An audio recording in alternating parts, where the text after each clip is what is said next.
Welcome back to Your Average Witch, where we talk about witch life, witch stories, and sometimes a little witchcraft on the full and new moon every month.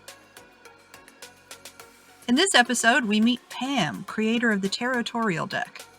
Pam talks about why she created the deck, what it's like to grow up in a casually witchy family, and introduces us to my new favorite holiday, Pie Day. Now let's get to the stories. Hi Pam, welcome to the show. Hi. Would you please introduce yourself and let everybody know who you are and what you do and where they can find you on the internet? Sure. So I am Pam. I am the creator of the Tarotorial Tarot Training Deck. And you can find us at ravenandrogue.com. The and is spelled out.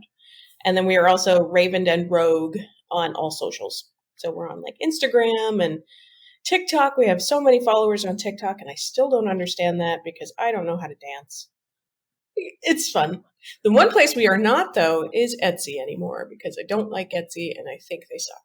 Now you have this Tarotorial deck. It's a tarot deck. Please explain what that is and what made you want to make it. Sure. So Tarotorial is based on the Rider-Waite system, and it's a training deck. So it has keywords on it. It has the descriptors on it. It's very text-based, so it's good for scholarly folks like myself and my daughter. And I actually made it. It was a twofold experience. So I actually had a stroke in 2019, which was a bananas bizarre sort of situation. And I didn't even realize I had had one until I suddenly couldn't use my hand. So it was very, very strange. I didn't have the telltale signs that everyone else has where it's like, Toast. you know, like, yeah, smelling, oh God. I came out of a store once and I was smelling toast and I grabbed my wife and I was like, it's happening again. She's like, I smell it too. It's okay. It freaked me out. So I don't like toast anymore. But yeah, like I didn't have like the one side, you know, going limp or whatever. Nothing like that. It was just my hand. And then I had ocular migraines. And for folks that don't know what those are, it's basically like seeing rainbows in the side of your eye or like blurry vision or things like that. It was very, very weird. And so I was like, why am I seeing rainbows in my eye? And I thought maybe I just had like some goopy stuff in my eye. But so I ended up going to the ER, and I guess it sort of progressed a little bit more between the time I noticed things were going on and I went to the ER. And they were like, no, you had a stroke at 36 years old. So it was wild. So I was working as a marketing director for this international door hardware corporation, working like 80, 90-hour weeks, just really stressed, probably why. Gross. Yeah, really icky stuff. And so then everything stopped. Like I had to put the brakes on everything. I had to take medical leave. Like I couldn't even do things like take showers on my own because I couldn't, like, you don't realize how much you need your hand. It's bananas. Like for folks that have like, you know, like missing limbs and things like that, I have a newfound appreciation because it's like if you're so used to having two functioning hands, two functioning limbs, and then all of a sudden one's, you know, like offline, it's just crazy. So, so that was interesting, just getting used to all of that. And then being on medical leave and then realizing that, you know, I'm working a lot. I'm really stressed out. This isn't what I expected my life to be. And I've been in this sort of spiritual occult realm my whole life. It's how I was raised. And so my stepdaughter, she started getting into things and she started asking me a bunch of like questions randomly. I never came out to her directly right away because I was like, I don't want to push it on anybody. I think people need to organically come into their own. You know, I'll provide information and then she can come to her own conclusion, that sort of thing. So as I'm going through this whole stroke rehabilitation sort of thing, trying to figure out what I'm going to do, my stepdaughter Grace comes to me and she was just like, you know, I kind of want to learn to read tarot. And I was like, that's cool. That's really neat because that's sort of like my wheelhouse. Like I've always been into tarot. I've always loved it. And then she, you know, asked me this question and then I started kind of slowly talking to her like, okay, well, you know, my mom taught me how to do all this stuff. And then she's like, well, tell me about Meemaw. Like, what did she teach you? And then we went down this rabbit hole. So she's this incredible, like, avid reader. Like she's already this year read over 400 books. And I don't know how she does this stuff. but she loves reading. She loves gobbling up information. And so she wanted something that was really tangible with a lot of information on it that she could study from. So it was like tarot flashcards. So we started out, and I was trying to figure out how to make them. Like, we were kind of like, okay, well, I'll tell you the information, you can write it down. And then I'm like, well, that doesn't work because I'm neurodivergent and I can't work that way. So I started trying to type everything out, and through all of that, working with my physical therapist, he was like, why don't you try typing all of this information with your non-functional hand and see if you can start getting that to kind of like go through the exercises and see if that helps.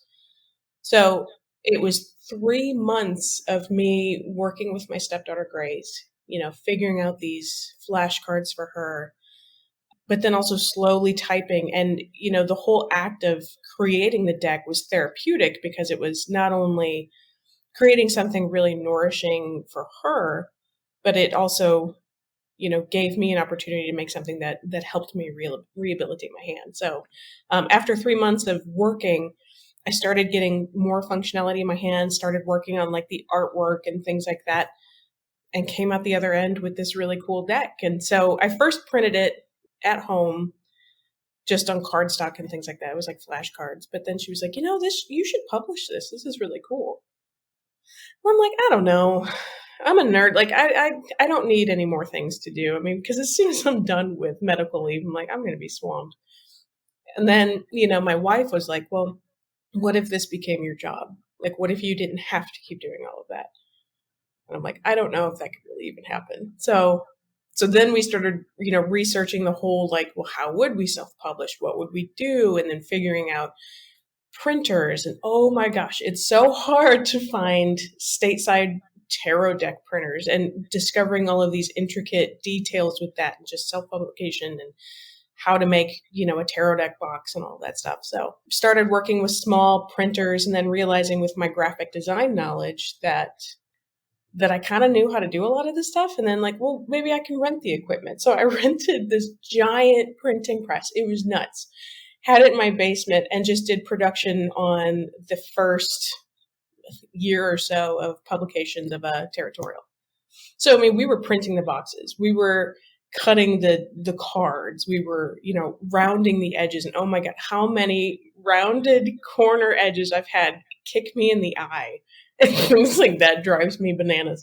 But I mean, we were doing everything. It's those things will jump out at you too. Like there's this TikToker, Whiskey Rabbit. When I was finally retired, this corner rounder, she was like, because I did a video on it, and she goes, well, where did you get that from? And I was like, if you want this, bro, like I will mail it to you. You can have it. I don't care. I'm so sick of this thing. She was so excited. But it's like when it came to her, there were all of these like territorial corners that fell out of the thing. I thought I cleaned all of them out, but they just like a vengeance rise up from the depths of. You'll never get them all out. I still find them. I've moved from St. Louis to Illinois, and I still find them everywhere. And I'm like, what the fuck? Where are these coming from? I would find them in my bra. It's so stupid. So anyway, but it's been cool. Like when I say that like I created Tarotorial, I created it. Like, and I think that's really cool having that experience. Not only did it heal me, not only did it help my daughter, but like it did a lot of really cool things. And then hearing from a lot of people that like, we get a lot of folks from like the autistic community that'll come up and say like, hey, this deck has really helped me. It's helped me learn, this is the way I like to learn and things like that. And so that's dope. I love hearing that. I love hearing how it's helping folks. So that's awesome. But yeah, it's been a really big labor of love though. And it's been cool because I've been able to quit my terrible, horrible, no good job. So that's always cool. Always good. What does it mean to you when you call yourself a witch? I've never really been particularly drawn to labels. This is how I was raised. And I think for some folks that's really unusual. A lot of people grow up in Catholic households or things like that. I grew up with kind of a weird mix of Romani folks in my family. And then, you have folks that are like following sort of like Celtic traditions or even like Appalachian folk traditions and things like that. So it's been this sort of Yay. mishmash of like, My people. yeah, Southern superstition and things like that. So no one in my family was ever really like, I'm a witch. That we were always just like, we're real weird and we talk to animals and we, it's like we do spells and things like when someone is sick or something like that, you'll make tinctures or you'll do things like that to kind of help heal. I have a lot of like healers in the family and stuff like that. So stuff like that. It was never really like this weird sort of off thing to me. It was always just something that was always around. So like when you say like witchcraft or something like that, I'm always thinking it's like stuffcraft, because it's like this is just something that like, and it wasn't like specifically like green witchery or divination or anything like that. It's just this mishmash of like duct taped things all put together. So it was kind of a cool way to be brought up. It was a little bit like practical magic-y, which is sort of neat. Like we had like we'd make pancakes in the middle of the night rather than margaritas. And that was something we did for the longest time. Like, all the women in my family would get together and we'd make like pancakes and we'd watch ridiculous movies. And then we'd kind of go outside and, put our feet in the earth and do spell worky sort of things and stuff like that. So it's kind of cool. So not really a label or anything like that. It feels cool that there's more of like a resurgence of it and it's becoming more accepted. I think that's really neat. It can become a little fad-like, and that gets annoying where it's so much of a fad that, people are like, oh, I'm a witch, but then they don't really understand anything about, the culture or the spiritual aspect and things like that. So Do you call yourself a witch? Sometimes I think I use it more as like an identifier to folks in conversation, sort of like when they ask, because I mean, that question always comes up in conversation with different people where it's always like, oh, are you Catholic or are you this? And it's like, yeah, I'm more of like a witch. I usually say I'm pagan. It's easier. Yeah. It's simple. Can you share any stories about specific incidences with your family that you remember? Oh, growing up and stuff? Yeah. Yeah. Well, gosh, there's a lot. A lot of like kitchen witchery. We so we would always do these big things like we had Pie Day before Thanksgiving, and Hell yes. What? yeah, dude. Okay, so I always grew up thinking everyone had Pie Day. I had no idea We that it was shouldn't. just us, and I'm like, what the hell? So Pie Day is the day before Thanksgiving, and don't really celebrate Thanksgiving for what it really is. We're just like, hey, we want to get fat and eat a lot Yeah. of food. It's So eating yeah. day. Yeah. This is my fat pants day. So Pie Day is where we all get up at like the butt crack of dawn, right? And we get out all of our flours and like we'll make jam that'll go into pies and we make like puddings and custards, all kinds of stuff. And we'll like imbue things into all of these pies and it's sort of like a blessing kind of thing, and like a putting, good healing properties into things and sort of like kind of like a harvesty festival-y kind of thing that we did on our own. So that was always a huge deal. We would have folks that would come over. Like I had friends when I was a kid that would come over, and I'd be like, "Hey, why don't you come over for Pie Day?" And they're like, "What the hell are you talking about?" And I was like, "It's Pie Day. What do you mean? What am I talking about? Like everybody does that." And they'd come over, and it's just like all the women in my family doing like crazy witchy stuff, like playing Alice's Restaurant. I don't know if you're familiar with this one, but like just doing like the most hilarious things.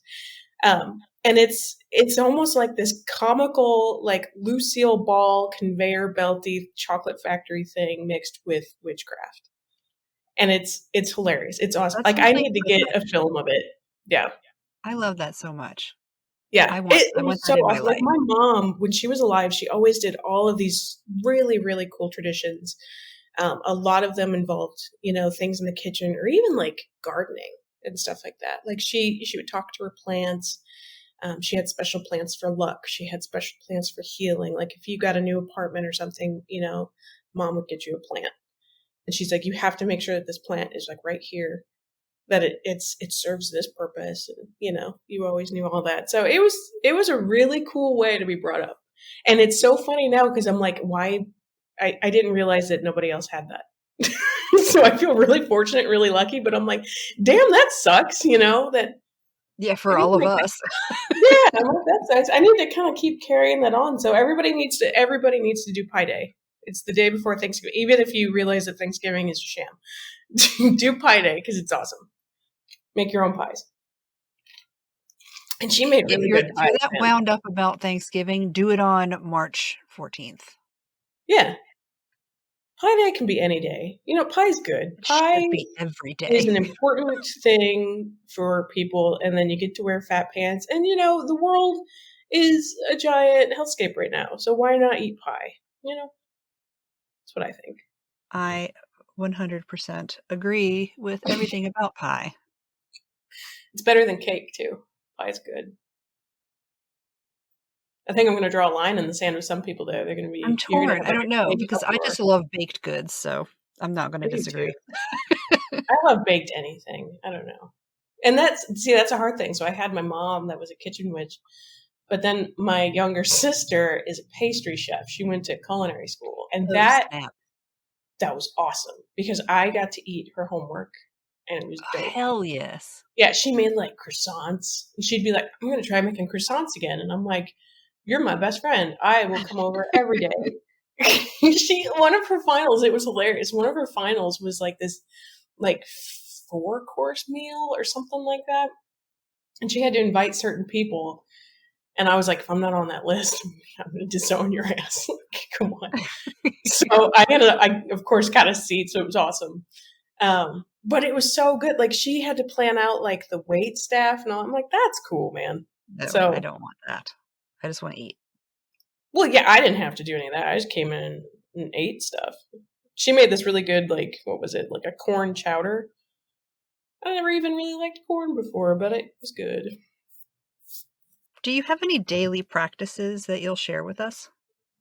Yeah, so I think a lot of my practices have sort of fallen to the wayside, especially after getting sick and then, moving and starting a business and things like that. I am nowhere near as busy as I used to be, which is fabulous, but I'm still pretty busy. So I try to every morning at least, get a cup of coffee and sort of like check in with my wife. I think, I'm really big into like ancestral work and things like that, but then also sort of connecting with those that you're closest to, because I think if you're in a good state of mind, and if you're in a healthy environment, that helps a lot of other things because that energy goes into everything else. So that's important to kind of check in with my wife, giggle with her for a little bit, get a cup of coffee, and then just sort of set intentions for the day and just sort of, I don't know, focus on self, kind of meditation, those sort of things, setting roots, and then also just touching grass. That helps a lot too. So I've moved out into the country. Actually, just this past month, I moved out into the country, and that's helped so much for my practice and for my mental health. And just being out in the middle of nowhere with like fresh, clean air, you never realize how different the air smells in the country. It's cool. I'm in this weird position where seeing grass now makes me incredibly angry because if I see grass in person, it's because someone's wasting water. Well, see, when I say touch now, grass, I got to show you my backyard. Yeah, it's all clover and wild strawberries, I guess. It's going to hurt my feelings. My feelings are already in agony.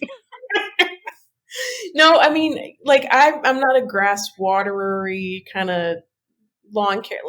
We moved here over a month ago. We haven't even had to trim the grass or do any yard work because it's all clover and stuff.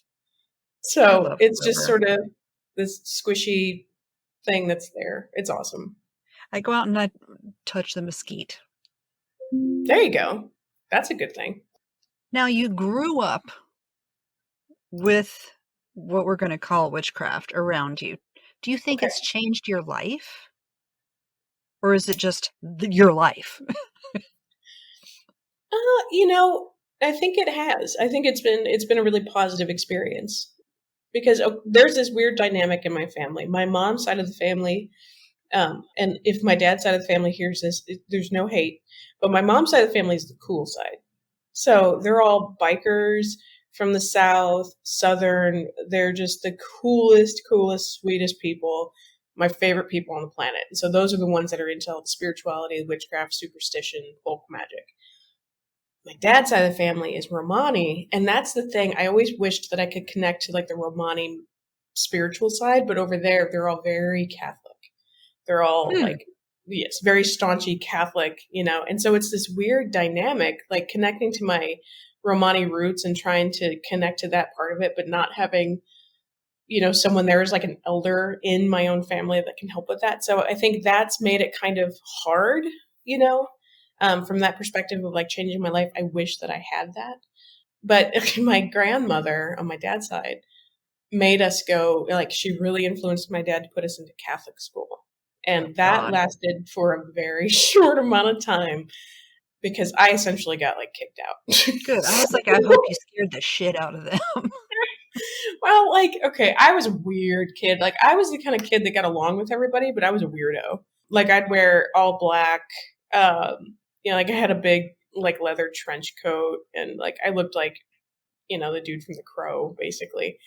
And so when I came in, I went to, I think it was like, I lasted maybe 3/4 of my freshman year in Catholic school. And that was about it. In grade school, I went to, Catholic grade schools and stuff, but it wasn't as, much of a motivator. Like, there was this weird dynamic, like Catholic grade school was kind of different, but then when you got to Catholic high school, like you had to do mass every Friday and things like that.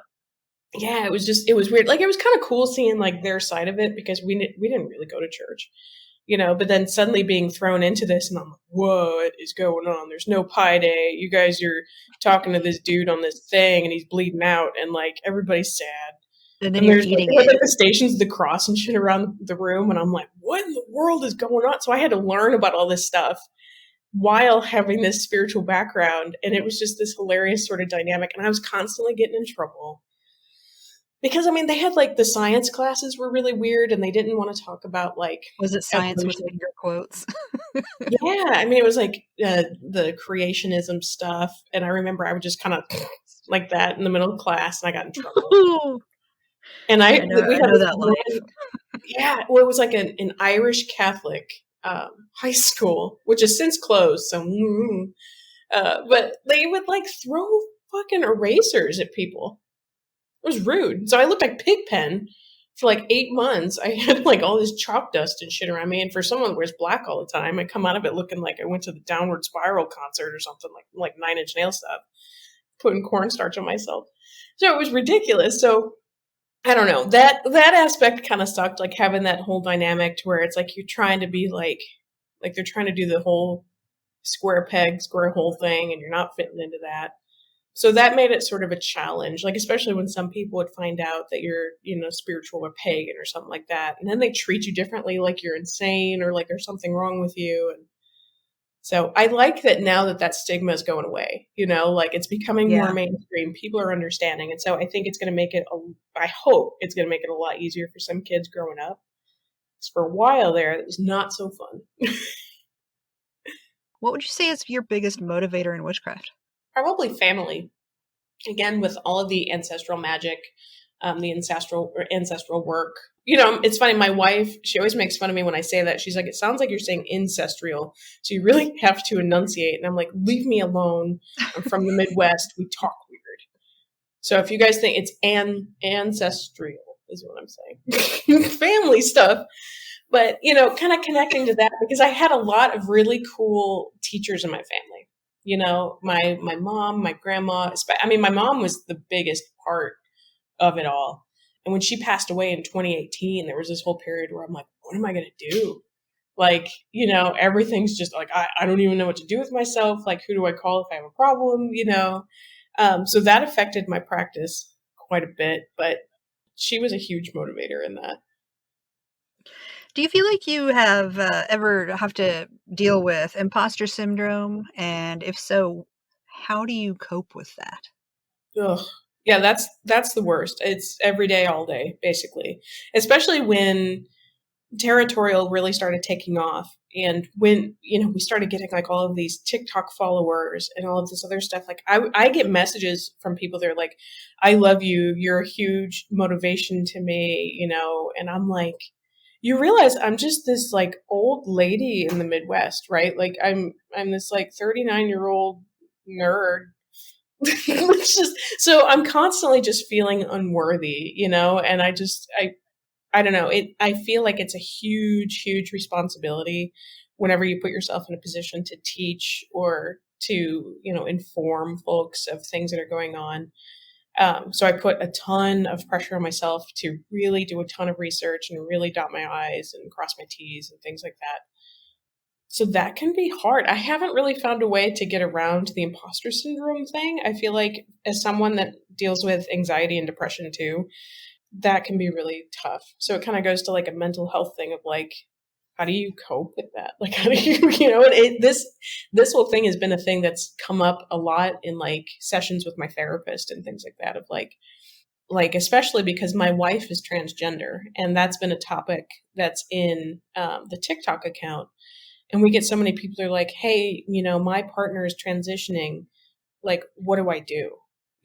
Like how do I deal with that? Yeah. And you want to help people and it becomes this like massive responsibility to where it's like, you want to just reach out and hug somebody and just be like, it's going to be okay. This is what I did. But then you feel so unqualified, so you're like, please go to a therapist, please check these things out. But so I'm constantly just like in a state of like, oh my God, because I feel like I'm going to fuck somebody up. So, but it's cool that, I've been, given all of this information, all of this knowledge and being able to share it with people is so dope. And then seeing it like actually clicking with people, and it helps their practice and it helps them look into other things. And that is super rewarding and super cool. So, but the imposter syndrome thing, it'll never go away. It's going to be there forever. My opinion is that saying this is what I do, this is how I handle that, I think that's perfectly fine all the time because you're not saying this is what you should do. You're saying this is my experience. And if they ask, I think that's fine. Yeah. It's funny, like we've gotten some like aggressive folks on like Facebook, especially. Facebook is a hellscape. But like where they'll be like, especially toward Tarotorial, they're like, well, this isn't the way that someone should learn, and you're confusing people because, it doesn't have the pictures on it, or it's supposed to be all intuition based. And I'm like, okay, but for someone that's autistic, that's not really like if you look at the pictures, or if you take it in a very literal sense or something like that, you can't do this whole dreamy interpretation. Sometimes you need, some sort of guidance on that. And so people will get pissed and I'll get like mean messages and stuff. And I'm just like, deuces, buddy, I don't know how to help you with that. But so that's another sort of. Well, in fact, friend, here's how it is. I just need to get you to talk to him. Just be like, listen, need to bugger Actually. off. You, sir, can go fuck yourself. Precisely. That would be nice. Exactly. I need to get it someone. See, my wife, Courtney, is more of the bulldoggy kind where I'm just sort of like, I'm not like all love and light, but I'm just sort of like, stop yelling at me. So I need to get Courtney to start chewing people out. Maybe I should put her on like customer service. Get some more who the fuck are you talking to? Yeah. See, it's funny, like whenever anyone says any shit to my wife about like being trans or anything like that, my bitch switch flicks and I'm just like, but if anybody like talks to me like about the product or anything like that, I'm just like, okay, thanks, Aww. I need to fix that. I need to turn on some bitchery, Make a goal. Yeah. I'm going to be an asshole, guys. Don't talk to me the rest about of me the country. Yeah, better watch out, bro chachos. I'm on a tangent now. That's very convincing. Good job, Sam. The whole time I'll be cringing, like, I don't care. Jerk face. Oh, yeah. Basically, I feel like I'm like. Same to you. I feel like I'm a real life version of like Garth sometimes from Wayne's World, where I'm Oh. just like this nerdy, like, it's like your opinion, man. I don't know. That wasn't even Garth, but that's fine. I just confused all these Gen Zers. Anywho. What would you say is your biggest struggle when it comes to your practice? I think, being a person with huge memory issues now, that's the biggest thing. I mean, like after my stroke, I lost like chunks of memories. And I lost like chunks of things. Like, folks will come back and they'll say, like, hey, do you remember that one time we went to this thing or we did that? And I'm like, I have no idea what you're talking about. And it's kind of like this tragic thing. You're thinking back and you're like, man, that really sucks. Like I don't, it's basically like it's lost and, you're trying to grasp onto something that was once there. So trying to do File things has to sort of been deleted. get those memories back. Has the file been deleted, or can you just not find the pathway back to it? Exactly. And I feel like, I had to do a hard reset on my brain and now it's just like the wires are all fucked up. So, but it's kind of cool because I've noticed I have crazy vivid dreams now. And some of them are kind of prophetic. Like, I remember I had this one dream where I was like walking through this house and it's like the same layout as the house that I'm in right now that I just bought. It doesn't look the same. Like it looked different, but it was the same layout and had some of the same sort of things. And it was before we even looked at the listing. And so, like, I remember talking to my wife about this dream and stuff like that. And she was like, wait a minute. Like, as we're walking through the house, she's like, wait, this is bizarre. She's like, didn't you have? And I'm like, yeah, I had a dream where this. So it's weird. So I'm like, did I cross some sort of wire? And now all of a sudden it's like, some sort of Avenger shit where you get bitten by a spider or something. I don't know. But, I just thought it was kind of cool. So I always try to look at like the science aspect of like, what influences dreams, what influences all these other things, and how can, like traumatic brain injuries or something like that affect, spiritual practice and those sort of things. So that's something that I've been sort of diving into because I just think it's cool. So I mean, my practice, it's really just been more of like putting more learning aids in place. And again, that kind of goes to territorial, but then, I'm creating more things to kind of help people with issues like this because I realized, I'm not the only one. There's a lot of people that have been having the same problem. So Post-its, it looks like, have you seen that one thing from It's Always Sunny where Charlie has like all of I think his name's Charlie in the show, where he has like all the stuff on the Is wall. that the guy with the string and he's crazy looking? Yeah. Okay. I don't watch that show, but I know that picture. I haven't seen it in a long time, but it's kind of like that, but not crazy face. Like, I have all of these little reminders and stuff, and it's always like a doom box situation where I'll have like a bunch of notes just in like this shoebox, and someone will move the shoebox, and I'm like, but that had half of my brain in it. So it's like this whole new way of learning and understanding and recognizing things. So it's hilarious. Like I'll write down like, things that I did for a spell or something like that, like reminders and things like that. It's funny. What would you say brings you the most joy in your practice? So I think it's more of like hearing stories from like different neurodivergent folks that are using some of the tools that I use, like different things like in practice, that I'm doing, and seeing that click and make sense. I mean, we kind of talked about that. But then also like seeing things come to fruition. I think for a lot of people that do what we do, it's really cool when you see something actually work and something like click and make sense and all of that good stuff. That's always cool. That'll never not be cool, What witchy thing do you geek out about? Oh, there's so many. There's like, again, sort of like the conjunction of like science and spirituality, if you can sort of make some of those things make sense.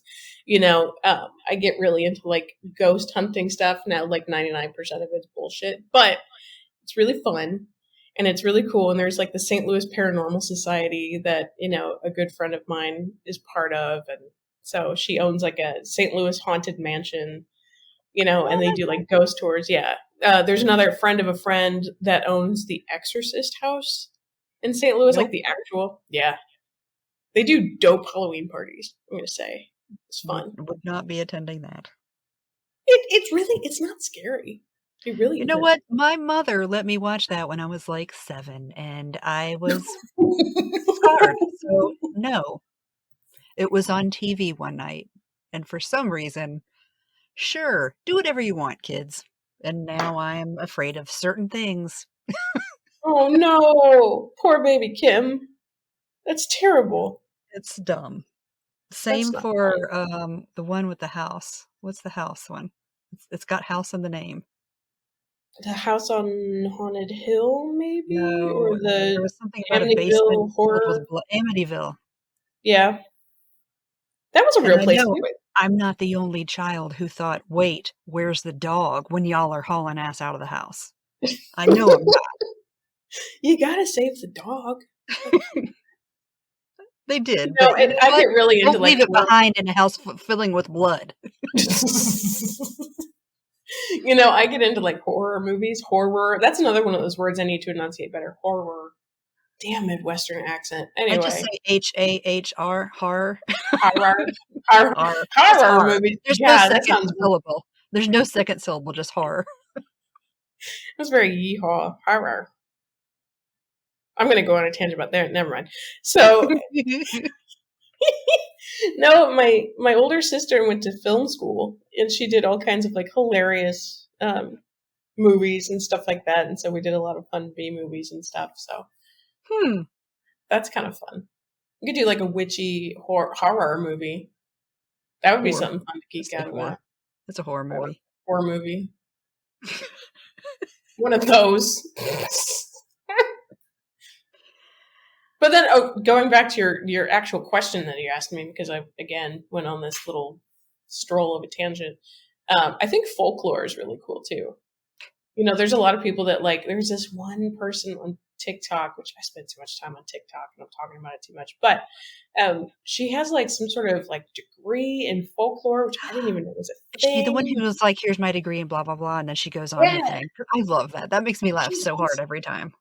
Yeah, she's cool. I love that stuff. I think it's really cool. Just, I mean, it helps you learn about like different cultures and things like that too. And I think that's an important aspect, you know, of any sort of spiritual practice. I mean, you know, going into like decolonization and, you know, just understanding of different cultures and things like that. It's always important. So, but it's cool to hear like where a lot of these things originate and how these deities and things like that came about. All that good stuff. It's cool. Does your partner practice? She does. So I have known Courtney since I was 14. And Courtney was actually my very first, when she was male presenting, my very first boyfriend, which is cool. We met online playing a role playing game. And it was like a chat based role playing game. And it was like very Dungeons and Dragons like, because we're dorks. Well, it was like in the 90s. We didn't have anything else to do, so it was fun. But it was just a bunch of kids sort of like in a chat room and you could like roll dice and stuff like that. So it was cool. Like we started connecting on that and bonding on that and then ended up, you know, having this really awesome friendship for years and years and years and kind of extended into other stuff.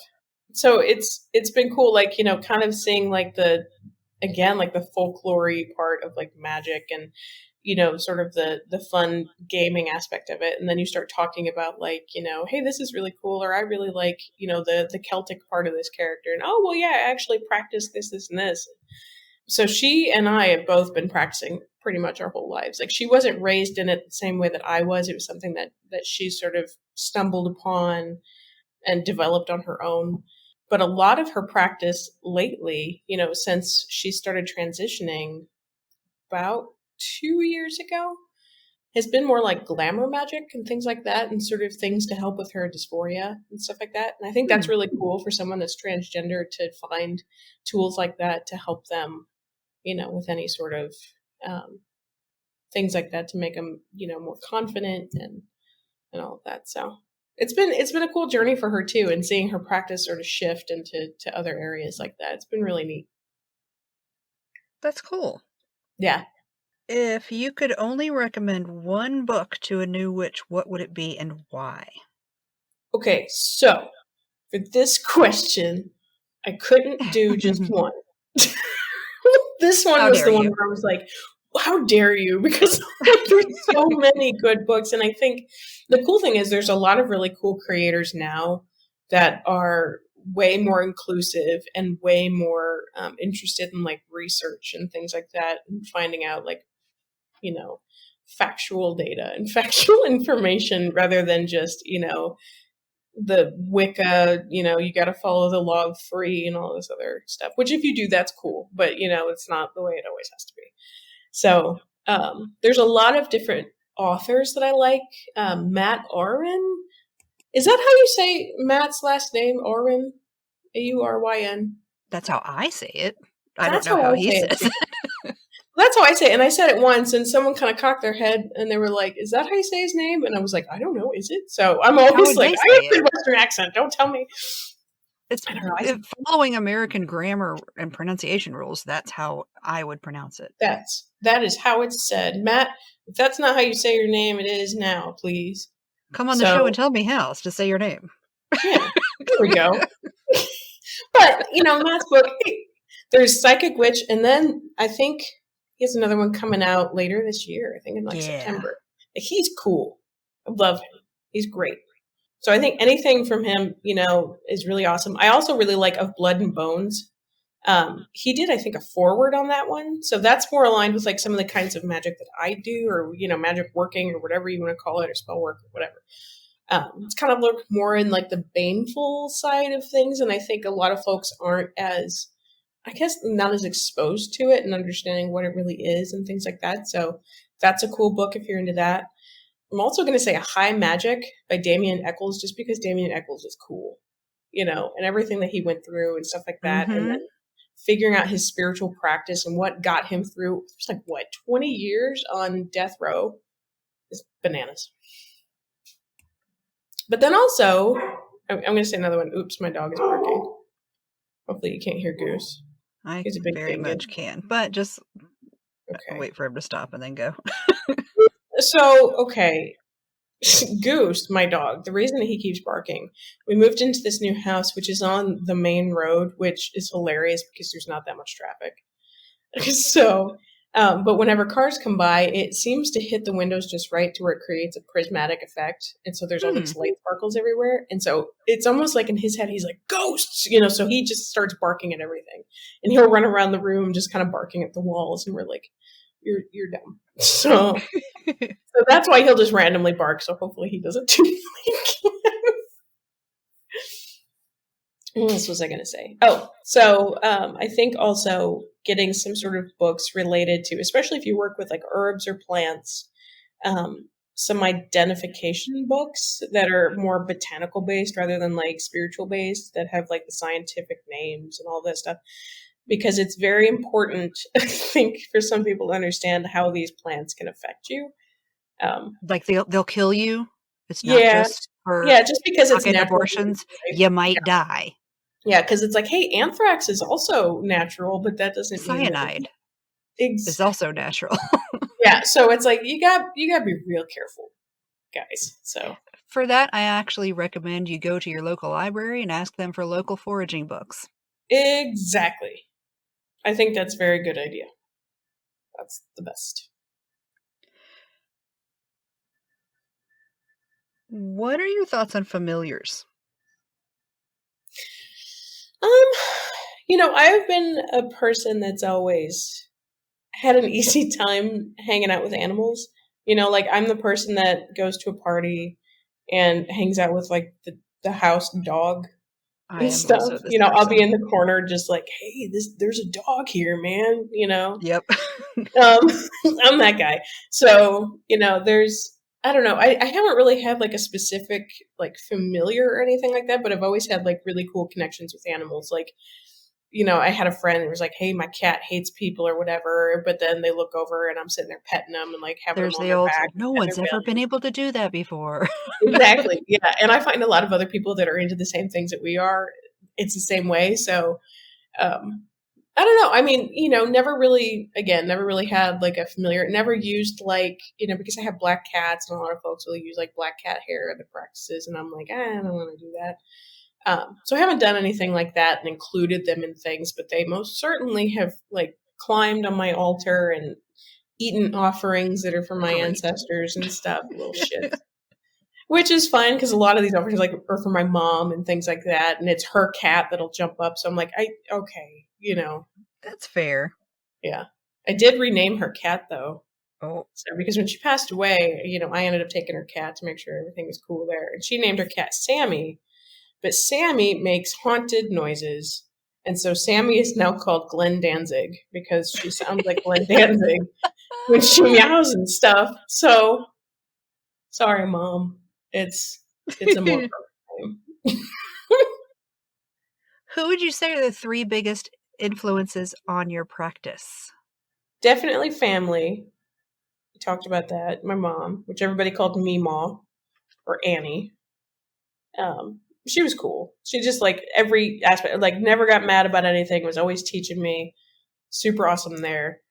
It might just honestly be the women in my immediate family because I've got my mom Annie that was like really awesome at teaching me everything, and then I've got my older sister Vivian, who is like really into like taught me like how to create wards and doing all of this other stuff and like protection magic and healing and all of that shit, and like got me into lots of cool music. And I mean, she's just like this fountain of knowledge. She's like a freaking book. Like you open her, she's like a grimoire basically, and just has all of this information. Anytime I have any questions, I'm always like texting Viv, like, "Hey, help me out." Immediately responds. She's dope. And then my younger sister Lisa, who is like this amazing green witch that like can take any plant and just bring it back to life. And will have plants in the house and things like that, and I'll be like, it's dying. I don't know what to do. You send her a picture, and she's like, "Hey, you need to do A, B, and C, and then next week do this, and it'll be fine." It always works. So, or if you have any question about like creating like healing properties of plants or like recipes for certain things, like, hey, because I have Crohn's disease, so it's sort of like, hey, I need to eat something that doesn't have a lot of like fiber and things like that, and sort of like healing stuff. She's like, well, this is really good for healing, and this is good for this, and this is like enriching. And so I think a lot of my practice, again, it kind of goes to like the ancestral magic working, stuff like that, but then it's also like kitchen witchy, green witch, healing, stuff like that from within. So I don't know, I hang out with my family a lot. I'm realizing that they're gonna be like, stop talking about us, Jesus Christ. What would you tell somebody just starting out? That it's okay to mess up, and it's okay to mess up a lot. It's actually a good thing, and I think that's something that folks have a hard time with that. Like they always think everything needs to be perfect. They think everything needs to be like pristine every time. They need to have all of the right herbs, or they need to have the perfect candles or the perfect setup, or whatever. And it's like, you can screw up, man. Like as long as you're not doing something like don't try to do like a binding thing or something like that and then really fuck that up, but I don't know. I think that's been a big part for me, is just, not putting so much pressure on myself and just feeling like, it's kind of a journey. I mean, you need to go through the stuff, and you can, learn as you screw things up, and, come out the other end more seasoned. So If you had someone along the level of Gandalf or the guy from Hogwarts whose name I cannot remember, the what would you want to hear from them? Sort of like what you just told to the beginner, what would you want to hear? oh my gosh, I don't even know. Let's see. Dumbledore. His name is Dumbledore. Dumbledore. There we go. I kept thinking Snape, but I was like, he was an asshole. I don't know. Except maybe not in the end. He was okay in the end, I guess. They would have to say something really prophetic. I mean, because they have that sort of like, responsibility, right? They have to say something super prophetic that I probably wouldn't be able to come up with as this weird Midwestern lady. God dang, I don't know. What should they say? Don't You're right. thou shall not pass, you fucking nerd. There we go. Who would you like to see me interview next? There's a lot of cool people. I think there's an author, Juliet Diaz. She's really cool. She's made a lot of really cool like introductory books and things like that. So there's this creator on TikTok, and their username is of Bat Bones. Their name is Fen, and they are a very cool. They have in their bio Chaos Gremlin, and I love that. They're great. But they do a lot of stuff on like Romani rights and things like that, and as a Romani practitioner too. I mean, they have a really cool voice in the community, and they have a lot of followers. They have a lot of like knowledge and stuff like that they could impart. So I think that would be cool. Plus, they have a very cool accent. Is there anything else you wanted to bring up or talk about that I didn't ask, or did you have any questions for me? So, a couple things I can bring up. We are actually doing a new version of Tarotorial, and it has artwork on it because everybody has been freaking out about that and wanting artwork on the deck. So, I have finished that up, and we're going to be printing everything. And we've decided to do a Kickstarter, and that's going to be launching next week. But yeah, the Kickstarter is launching August 1st. That's Monday. So you can buy into that, check our socials or check our website and figure out how to find that. Neat. So I guess a question for you, how much are you digging doing this podcast? Because I know, I've kind of been along on the journey, having been friends with you for a while, and that's been really cool, and it was a different name a while ago. And so it's been cool seeing the evolution. Like, how are you digging it? Like, I freaking love it, dude. I ask people these insane questions, and then they talk to me and they answer it. It's amazing. Tell me about your childhood. Okay. What? Freaking cool. We've got to meet a lot of really cool different people, and then having Charlie and Macy, that's cool. Yeah, it's really, I really love being able to talk to people, but not actually have to be in the same room with them. It's my favorite. There you go. That's like an introvert's dream, Yep, it is. This is great. You've created the best of everything for yourself, and I'm envious of you. There we go. I envy Kim. Oh Lord. Never Kim. So at the end of the show, I ask you for two things. Okay. Number one is, would you please recommend something to the listeners? Let's see. Did I recommend something to the listeners? Well, I guess I should recommend checking out Tarotorial, right? So yeah, check out the Tarotorial deck. It's pretty rad. But you also I worked on it with one hand for 3 months, and it made me come back online. So. See, my hand was just disconnected for a while. I had to come back online. It was like a hard reset that took 3 months. It was fun. Strokes are weird, man. Yes. They're cool, though, kind of. It's kind of interesting.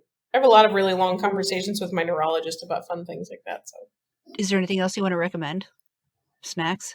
A particular sort of pie? Snacks? Ooh, pies. Coconut cream pie is my favorite. Oh my God, hell yes. Yeah. Let's see, snacks. What am I addicted to right now? I've been eating a lot of... Oh, shit. Hang on. Cream savers are back. What? Yeah, millennial kids, if you are excited, they have the orange ones, the orange variety. That's what I have. It's giant. I just grabbed a paw full of that. I have a giant bag of orange cream savers. I'm very stoked about it. I don't know if you ate any of those when you were younger. I did not. I was over hard candy at that point because I'm 50, dude. But when we get old, we like hard candy, isn't it? That's what I thought. I thought I was getting into my Crohn stage, and like I have a purse full of candy now. Isn't that how you lure in because we're witches? Isn't that how you lure in the kids to go to the? I don't want any damn kids. Gingerbread house. I don't either. Mine are grown now, thank Christ. But yeah, I think they're pretty cool. They're cooler than butterscotch, that's for damn sure. Oh God. Yeah. But yeah, eat some pie. Have pie day. Do a pie day tradition. If you don't, you're lame. Signed, Meemaw.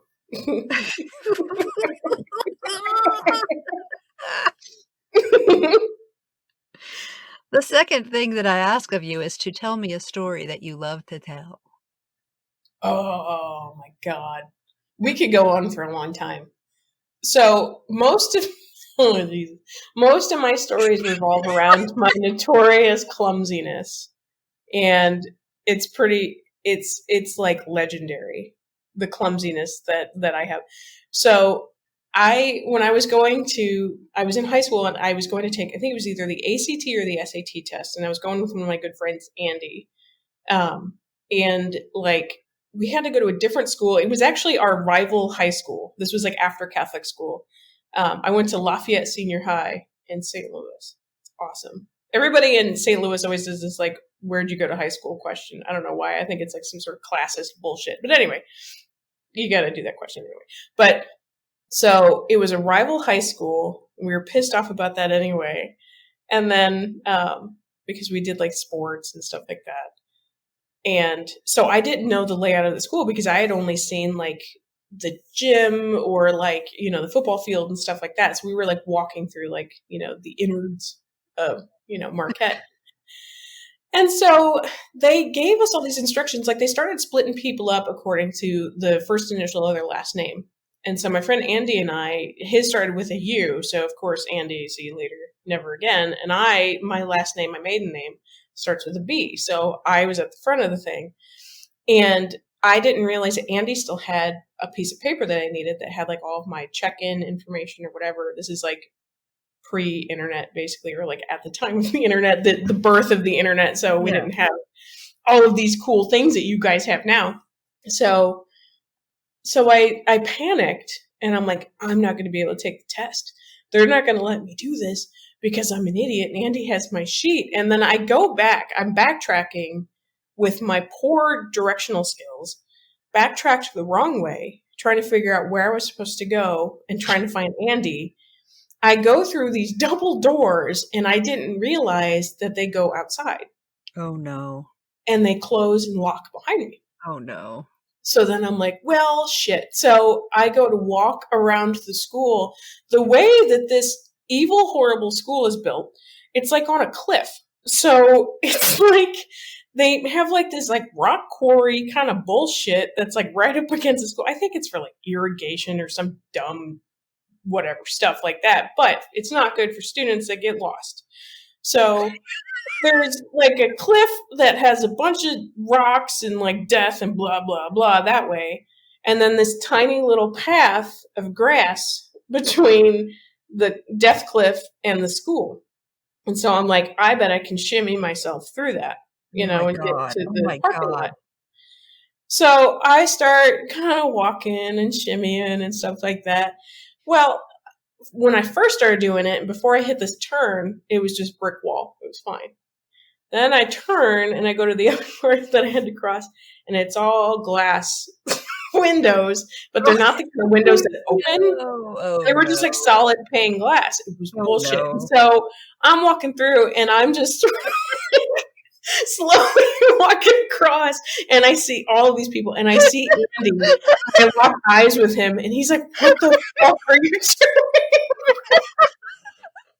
And I'm just slowly shimmying across, and everybody's staring at me. No one's really saying anything. Nobody, like the adults aren't even acting like she needs help. They're just like, what's happening? And this went on for a while. Like, it took me, I want to say, like 5 minutes to get across this thing. So it was like 2 or 3 classrooms that are like, what the fuck is this kid doing? Why is she wearing such big pants? Because the big pants are reflected. Then the kicker. Okay, so I finally reached this part that has, again, my Voldemort, a chain link fence. So I'm bottom heavy. I don't do vertical things. Like I don't jump, I don't leap, I'm not athletic. I did track for a little while, that was hilarious, and that lasted all of like a day. So this chain link fence, my Voldemort, I'm like, okay, I gotta get over this because there's no gate, right? Because again, this school was built by a bunch of assholes. So I go to try to jump over the gate, or jump over the fence, and my fucking belt loop, again, gets stuck on the goddamn chain link fence. And I'm hanging there. like a big idiot, and I'm just kicking and stuff and trying to get myself loose. There are no adults. There's no people outside. I guarantee those people were still watching me from the classrooms, though, because it was still within eyesight. So can you imagine? Like, I heard later on that everybody was just like, he's like, what is wrong with you? Like, everybody thought you were just insane. Like, we didn't know if it was a bit, because I've always been like big into comedy and like SNL and stuff. He's like, "Were you doing a bit?" And I was like, "No, bro, I was not." Oh my god! So my belt loop thankfully ripped, which I cut all of my belt loops for the longest time because of this shit. I have belt loop anxiety. So I fall very ungracefully. And then I just run probably bow-leggedy weird to my car and I sped off. So I've never taken the ACT or the SAT. So really, this is a long-winded way to say you don't need that to get into college. All you got to do is get stuck on a fence and get the pity of your peers to get into college. It's fine. I can't deal with that. So yeah, I've got a bunch of stories like that. I'm an unfortunate person. I'm a very strange, awkward person. Well, thanks for being on the show. You're welcome. This was fun. Good. Okay, All right. then I will see you around on the internet. I'll see you later. Bye. Bye. It's love letter time. This one says, Kim does a wonderful job at making witchcraft accessible and diverse. Such a wonderful podcast, like listening to friends. That's my goal. You're my friend now. You're all my friends. Get used to it. And thank you for listening and for having sent this in. Hey, thanks for listening to this episode of Your Average Witch. You can find us all around the internet on Instagram at Your Average Witch Podcast, Twitter at Average Witch Pod, Facebook at facebook.com/Your Average Witch Podcast, at YourAverageWitch.com, and at your favorite podcast service. Want to help the podcast grow? Leave a review. You can review us on Amazon and Apple Podcasts, and now you can rate us on Spotify. You just might hear your review read at the end of the next episode. To rate Your Average Witch on Spotify, click the home key, click on Your Average Witch Podcast, and then leave a rating. You can also support the show by going to patreon.com/CleverKimsCurios. If you'd like to recommend someone for the podcast, like to be on it yourself, or if you'd like to advertise on the podcast, send an email to YourAverageWitchPodcast@gmail.com. Thanks for listening, and I'll see you in the moon changes.